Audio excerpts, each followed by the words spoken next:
Everyone, welcome to fitter studies channel. और मैं हूं आपका fitter instructor Romesh Bisen from Wainganga ITI Karra Balaghat. Student, पिछले वीडियो में आपने देखा कि हमने एक्सरसाइज नंबर 15 कंप्लीट कर लिया है, जिसमें मेटल से रिलेटेड कुछ क्वेश्चंस थे और चीज़ल के एंगल के बारे में कुछ क्वेश्चंस किए थे। आज के इस वीडियो में एक्सरसाइज नंबर 16 से ये वीडियो स्टार्ट करते हैं हम, जिसमें प्रिसीजन इंस्ट्रूमेंट जैसे कि माइक्रोमीटर से रिलेटेड सारे क्वेश्चंस हैं। जैसे कि इसमें फर्स्ट क्वेश्चन पूछा जा रहा है, आउटसाइड माइक्रोमीटर में चिन्हित एक्स भाग का नाम बताइए। तो स्टूडेंट, एग्ज़ाम में कुछ इसी तरह से क्वेश्चंस आते हैं कि आपको इस प्रकार का एक फिगर दे देगा और फिगर देने के बाद में क्या करता है कि कोई भी किसी भी एक भाग का नाम वह पूछने का काम करता है। जैसे कि इसमें यहाँ पर इस भाग का नाम पूछा जा रहा है, तो हम देखते हैं इसके बाकी सारे पार्ट एक्स के अलावा भी। सबसे पहले ये जो भाग होता है इसे हम फ्रेम कहते हैं, जो माइक्रोमीटर का फ्रेम होता है। उसके बाद ये जो भाग होता है ये कहलाता है एनविल। क्या कहलाता है? एनविल कहलाता है, जो कि मापने वाला एक फेस होता है। नेक्स्ट, जो ये वाला जो भाग होता है इसे हम स्पिंडल कहते हैं। और यहाँ पर एक लॉकिंग स्क्रू या लॉकिंग नट जिसे कहते हैं, लॉक करने के लिए होता है। ये जो भाग होता है ये स्लीव कहलाता है। और ये जो भाग होता है, मैं जहाँ जहाँ टिक कर रहा हूँ आप उसे ध्यान से देखिए, ये जो भाग होता है इसे थिम्बल कहते हैं। और ये जो पिछला वाला जो भाग होता है, इस एक्स का बहुत ही ज़्यादा महत्व होता है कि इस एक्स वाले भाग को हम क्या कहते हैं? रेचेट स्टॉप कहते हैं, जो कि प्रेशर को कंट्रोल करने का काम करता है। तो यहाँ पर क्वेश्चन के अकॉर्डिंग यहाँ एक्स भाग का नाम पूछा जा रहा है, तो इस एक्स का हमें नाम क्या बताना है? रेचेट स्टॉप, जो कि यहाँ पर ऑप्शन में दिया हुआ है। ऑप्शन ए देख लेते हैं हम। ऑप्शन ए में पूछा जा रहा है बैरल, बी थिम्बल, सी स्पिंडल और डी रेचेट स्टॉप। तो करेक्ट आंसर क्या होगा? रेचेट स्टॉप होगा। नेक्स्ट क्वेश्चन है, आउटसाइड माइक्रोमीटर में एनविल है। अभी एनविल की हमने बात किए थे, तो एनविल क्या होता है? स्पिंडल लॉक होता है? नहीं होता। मापने का फेस, विभाजित किया हुआ बैरल या चूड़ी कटा हुआ स्पिंडल। तो स्टूडेंट, जो एनविल होता है वह क्या होता है? एक मापने वाला फेस होता है, जो कि राइट आंसर है। नेक्स्ट क्वेश्चन पूछा जा रहा है, मीट्रिक माइक्रोमीटर में स्पिंडल के थ्रेड की पिच होती है। स्पिंडल में थ्रेड बनी होती है, जिसमें थ्रेड की पिच को पूछा जा रहा है। तो थ्रेड की पिच क्या होती है? 25 मिलीमीटर, 0.50 मिलीमीटर, 0.75 मिलीमीटर या 1 मिलीमीटर। तो स्टूडेंट, आप देखते हैं कि जब माइक्रोमीटर एक चक्कर लगाता है तो वह 50 भागों को क्या करता है? पूरा कंप्लीट कर लेता है। तो इसके अकॉर्डिंग जो होता है उसमें जो पिच होती है, थ्रेड की पिच क्या होती है? 0.5 मिलीमीटर होती है। क्वेश्चन नंबर 4 पूछा जा रहा है कि माइक्रोमीटर के थिम्बल की परिधि को 50 भागों में बांटा होता है। स्पिंडल के द्वारा एक भाग के बराबर तय की गई जो दूरी होती है वह कितनी होती है? तो यहाँ पर ए ऑप्शन में दिया है 0.01 मिलीमीटर, बी ऑप्शन में दिया है 0.10 मिलीमीटर, सी में दिया हुआ है 1 मिलीमीटर और डी में 10 मिलीमीटर। तो 50 भागों को क्या किया जाता है? बांट दिया जाता है। और स्पिंडल के द्वारा एक भाग के बराबर की तय दूरी जो होती है वह कितनी होती है? 0.01 मिलीमीटर, जो कि लिस्ट काउंट भी कहलाता है माइक्रोमीटर का। क्वेश्चन नंबर 5, बाहरी माइक्रोमीटर यानी आउटसाइड मीट्रिक माइक्रोमीटर का लिस्ट काउंट कितना होता है? वह होता है 0.1 मिलीमीटर। 0.01 मिलीमीटर, इसे आपको बहुत अच्छे से याद रखना है।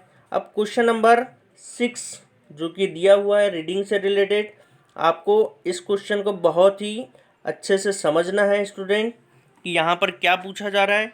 सबसे पहले क्वेश्चन पूछा जा रहा है कि 0 से 25 इसकी जो रेंज है वह है 0 to 25 मिलीमीटर। माइक्रोमीटर में निम्न चित्र की सही रीडिंग का चयन करो। अब यहाँ पर जो दिया हुआ है ये बैरल जो दिया हुआ है जिसे हम स्लीव कहते हैं, तो ये कितना है, ये 0 से लेकर के 5 मिलीमीटर तक है। उसके बाद में यहाँ पर कोई भी मेन डिवीज़न नहीं दिखाई दे रहे। सबसे पहले हम इसकी बात करते हैं। ये जो भाग कहलाता है, ये जो भाग होता है इसे हम क्या कहते हैं, मेन डिवीज़न, जिसे हम एमडी से शो करते हैं। नेक्स्ट जो नीचे वाला जो भाग होता है इसे हम सब डिवीज़न कहते हैं। और ये जो भाग होता है इसे टीडी मीन्स थिम्बल डिवीज़न कहा जाता है।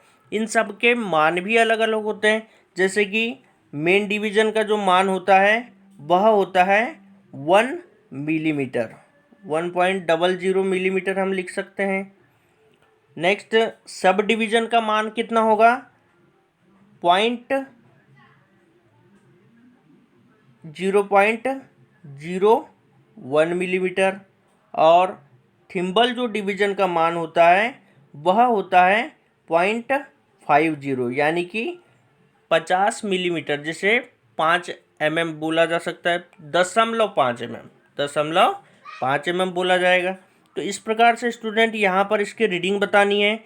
तो इसकी जो रीडिंग दिया हुआ है ये कितनी होगी, तो ये 5 भाग खुला हुआ है, इसका सब डिवीज़न जो है खुला नहीं है, एक भाग बंद है।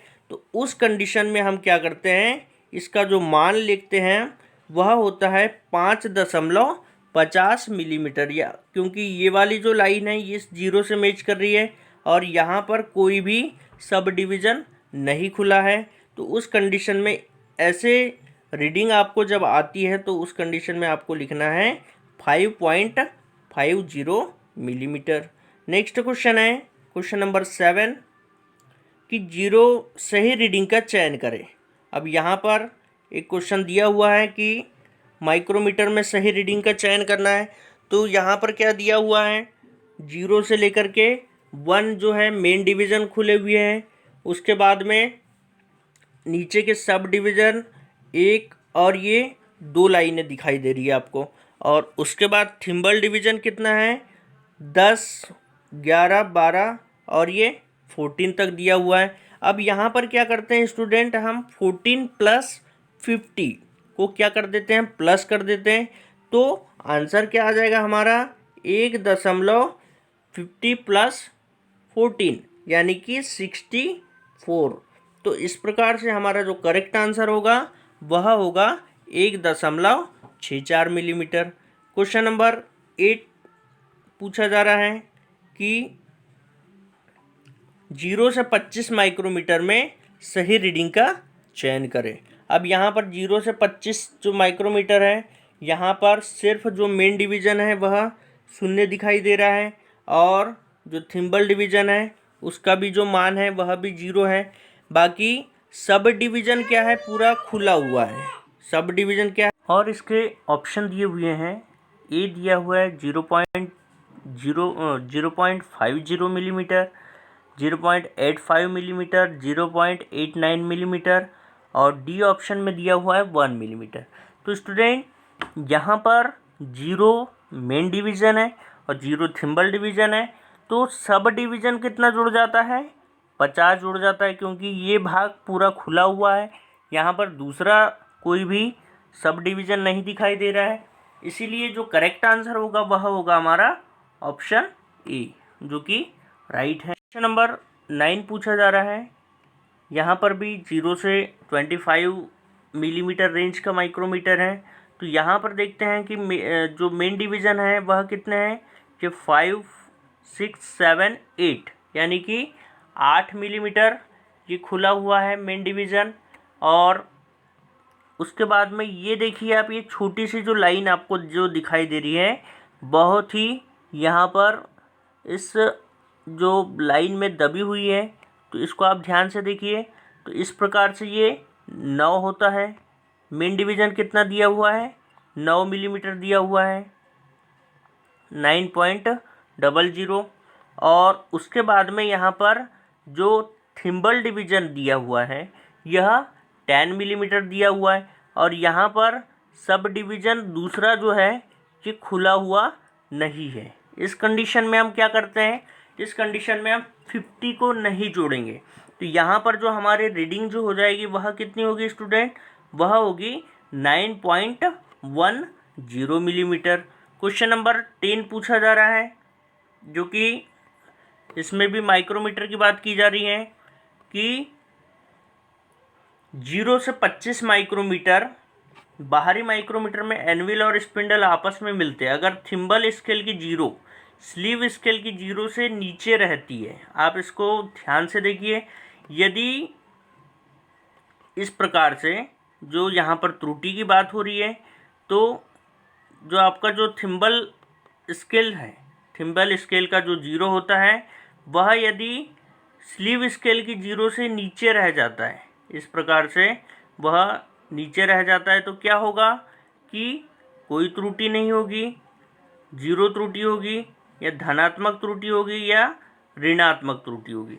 तो यहाँ पर देखते हैं हम स्टूडेंट कि यदि थिम्बल स्केल का 0, आपने पिछले उसमें देखा था कि इस प्रकार से यहाँ पर हम इसके थिम्बल की बात करते हैं, ये थिम्बल स्केल का 0 और स्पिंडल यहाँ पर जो मेन स्केल डिवीज़न का 0 है, यदि ये आपस में मैच नहीं करते, ये 0 इस प्रकार से हम ले लेते हैं समझने के लिए, और ये 0 ऊपर चला जाता है स्लीव स्केल की 0 से, सॉरी नीचे रह जाता है, ये इस तरह से नीचे रह जाता है, तो क्या होता है उस कंडीशन में यहाँ पर धनात्मक त्रुटि होती है। तो क्वेश्चन जो यहाँ पर पूछा जा रहा है कुछ इसी तरह का क्वेश्चन पूछा जा रहा है, तो यहाँ पर हम क्या करते हैं, धनात्मक त्रुटि को लेते हैं जो कि पॉजिटिव एरर है। नेक्स्ट क्वेश्चन पूछा जा रहा है क्वेश्चन नंबर 11 कि 0 से 25 बाहरी माइक्रोमीटर में एनविल और स्पिंडल आपस में मिलते हैं, यदि थिम्बल स्केल की 0 स्लीव स्केल की 0 से ऊपर रहती है। जब ऊपर रहेगी तो क्या होता है, उस कंडीशन में वहाँ पर ऋणात्मक त्रुटि होती है, यानी कि नेगेटिव एरर जैसे हम कहते हैं। क्वेश्चन नंबर 12 में भी वही क्वेश्चन पूछा जा रहा है कि 0 से 25 बाहरी माइक्रोमीटर में एनविल और स्पिंडल आपस में मिलते हैं, अगर थिम्बल स्केल की 0 स्लीव स्केल की 0 से मिले तो क्या कहलाता है। थिम्बल स्केल की 0 स्लीव स्केल की 0 से मिले तो कौन सी त्रुटि होगी, वहाँ पर होगी शून्य त्रुटि हो जाएगी। स्टूडेंट आप इन क्वेश्चंस को चाहे तो आप नोट कर सकते हैं जिससे कि आपको समझने में आसानी होगी। अगला प्रश्न पूछा जा रहा है क्वेश्चन नंबर 13 कि बाहरी माइक्रोमीटर में शून्य जांच, यानी कि 0 को यदि जांचना है तो 25 से 50 mm के बाहरी माइक्रोमीटर की 0 त्रुटि जांचने के लिए किसका प्रयोग किया जाता है। जो शून्यांक त्रुटि होती है उसे जांचने के लिए हम किसका प्रयोग करेंगे, स्टील रूल का, टेस्ट पीस, डायल गेज या वर्नियर कैलिपर का। तो यहाँ पर देखते हैं हम स्टूडेंट कि जो माइक्रोमीटर्स जो आते हैं उनके बॉक्स में पहले से ही टेस्ट पीस दिए जाते हैं, ताकि इस माइक्रोमीटर का जब 0 एरर चेक करना होता है तो हम उस टेस्ट पीस की सहायता से उसका 0 एरर चेक कर लेते हैं। क्वेश्चन नंबर 14 यहाँ पूछा जा रहा है।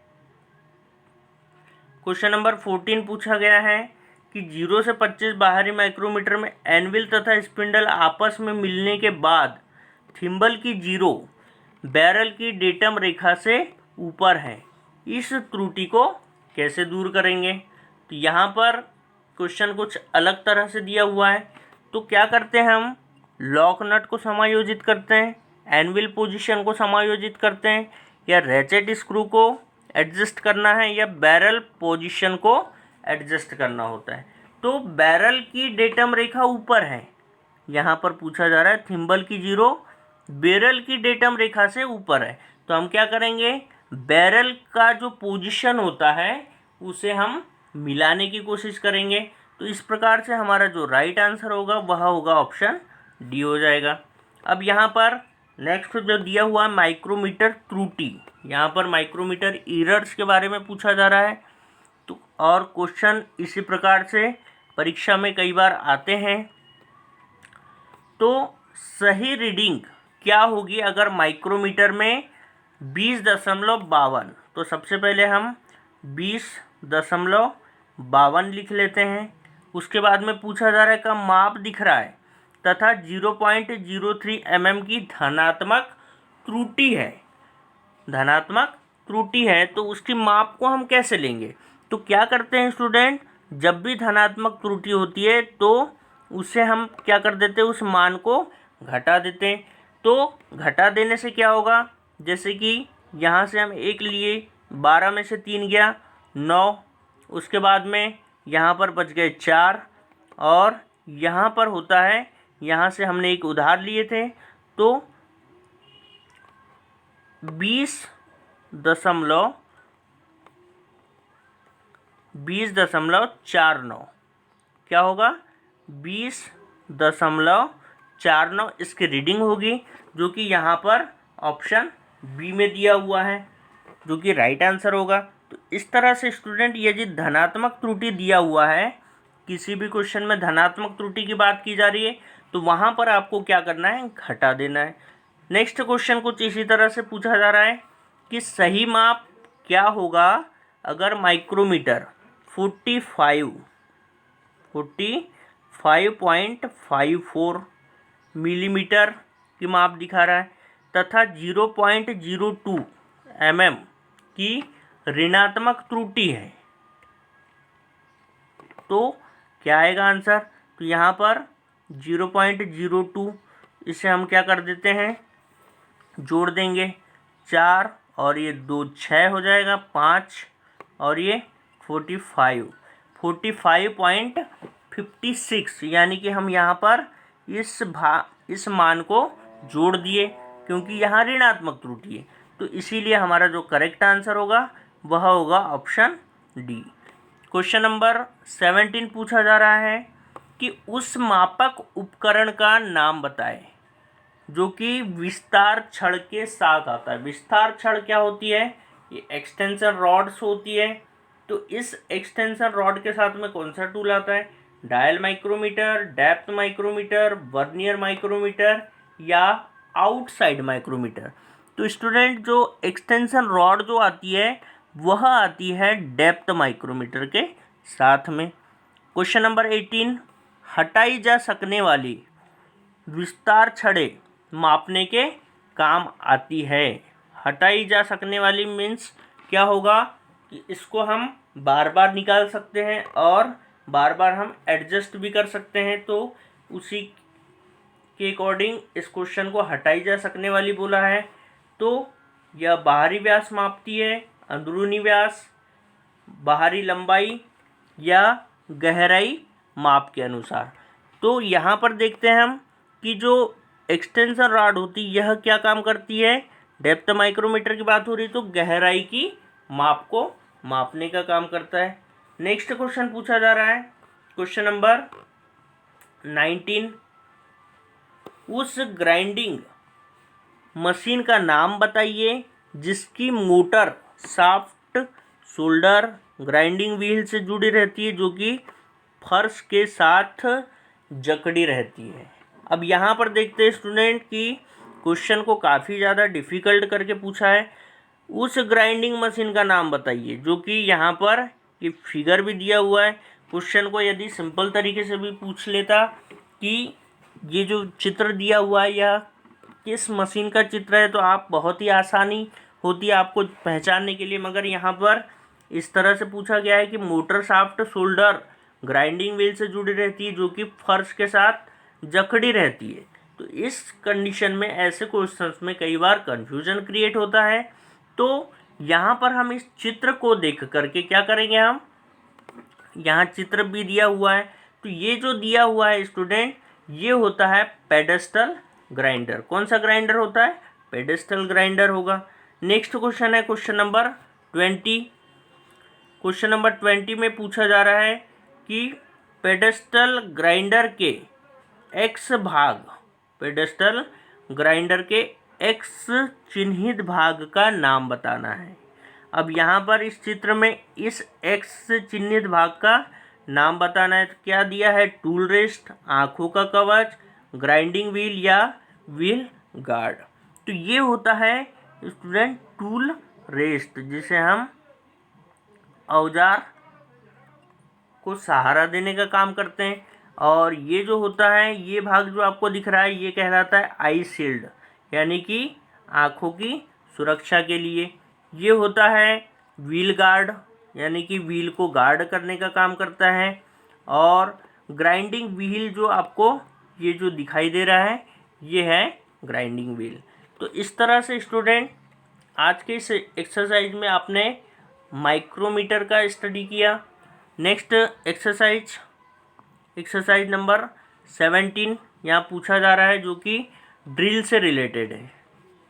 इसमें सबसे फर्स्ट क्वेश्चन पूछा जा रहा है, चित्र में दर्शाए गए ड्रिल का नाम बताइए। तो चित्र में दर्शाए गए ड्रिल का नाम आपको बताना है। नेक्स्ट वीडियो में आप कमेंट करिए, और तब तक के लिए ऑल द बेस्ट।